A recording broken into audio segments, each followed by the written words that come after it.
Good morning, Intenders. Good morning. Welcome once again to Morning Intentions. Today is Tuesday, January 13th. Thank you for joining us for this month of orientation.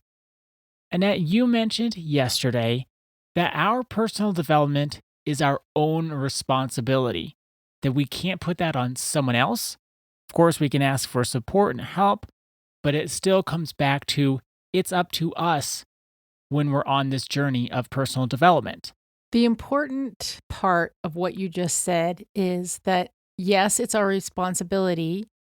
No one else can do this for us. And asking for support is essential because it's too hard to do these things all by ourselves. We need safe people in our life.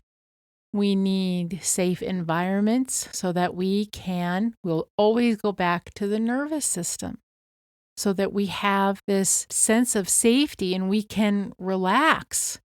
What we see in coaching and what we tell all of our clients, when they come in, we'll always say to them, now, if you have a fire, meaning things are chaotic, you're so worried about something, you can't think of anything else. You're having relationship problems, there's upheaval, maybe at work, whatever the form of the fire.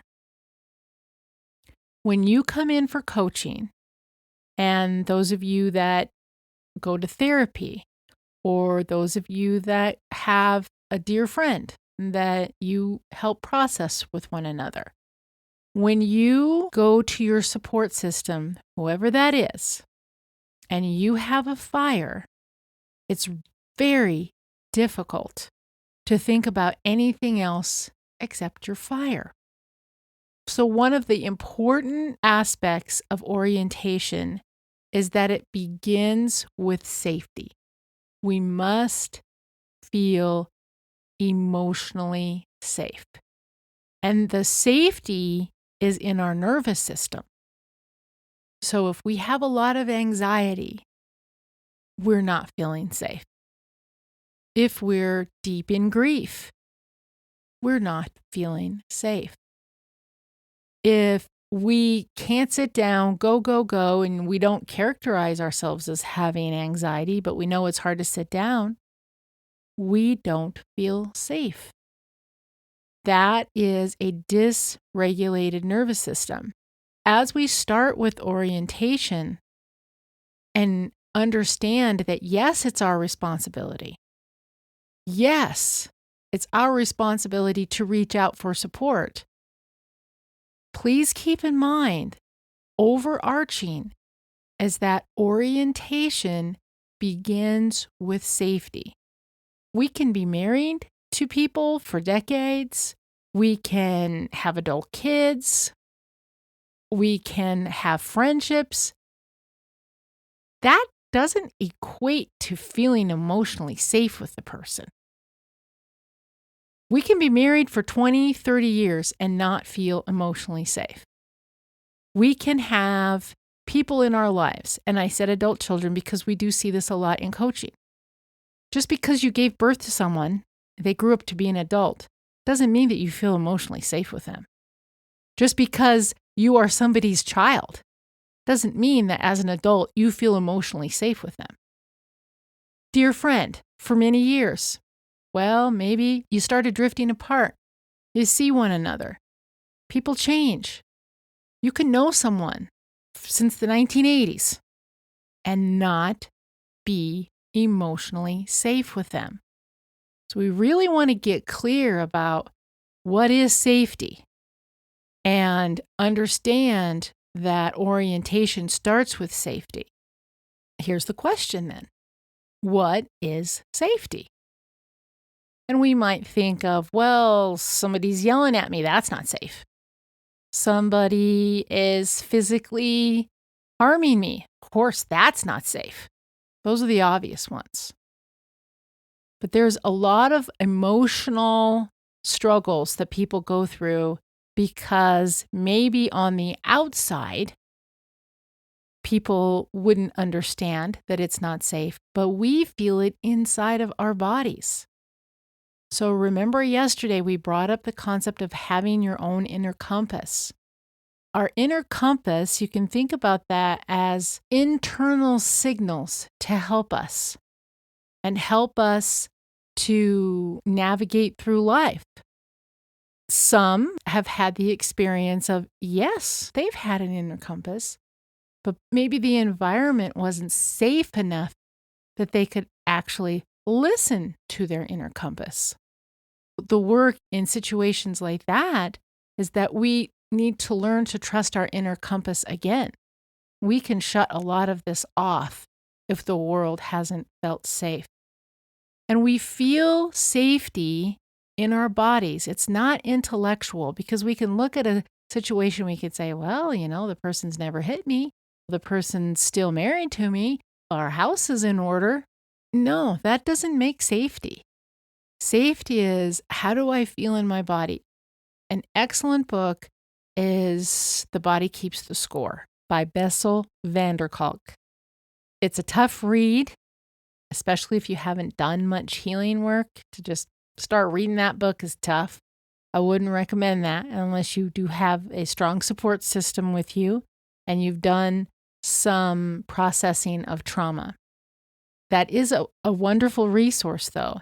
The main point, however, of the book, if you're not interested in reading the book or it's a little too much right now because we want everyone to be emotionally safe, the main point of the book is that we hold our trauma in our body. And when we're holding trauma in our body, it's very difficult for us to recognize our inner compass or our internal signals for safety and for decision making, for everything. When we think about learning to trust our inner signals, for me, what that looked like is to watch myself go into more compulsive behaviors. A friend calls and they share that they're really struggling. Well, I would compulsively think that I was the only one in the world that could help them. Oh, I have to go do something. Even if that meant my own family was going to have dinner late, or I wasn't going to be able to do the shopping, or I was not going to be able to show up well at work, I would compulsively think that I was the only one in the world that could help. That was how my compulsion showed itself. But we have these compulsions like, oh, we've got to help. Oh, we got to do something. Oh, we got to fix this. And most of us are professional problem solvers. Fix it. But we don't want to be in fix-it mode all the time, because if we're going into fix-it mode compulsively, we're not checking in with our inner compass. Is this someone that I should be helping right now? Is this someone who might be able to find another resource? I'm not the only one in the world that can do this. So we have to start listening to some subtle cues inside of us, because our compulsion will speak very loud. But our compulsion isn't always correct. I'm not saying don't help anyone, but I'm saying check in. Some people think that if life changes, well, they have to buy the new car, let's say. Oh, we're having a little life change, let's buy a new car. That'll make it better. Maybe their partner says, oh, I'm tired of our car. Oh, okay, I'm going to go right in there and buy a new car. Well, is that even a smart decision? Are you compulsively pleasing this person? Or do you really want to purchase a new car? Orientation is asking us to step back, access our boundaries, understand we do have an inner compass, and it's there to be listened to, not to be pushed down and ignored. So we'll get into this more tomorrow. But for today, I want to leave everyone with this.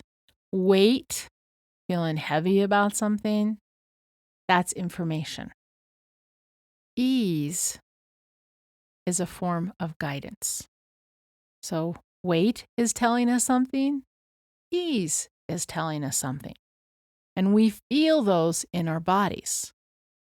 Let's make that our intention for today. Throughout the day, I will check in with myself. Do I feel weight or ease? Throughout the day, I'll check in with myself. Do I feel weight or do I feel ease?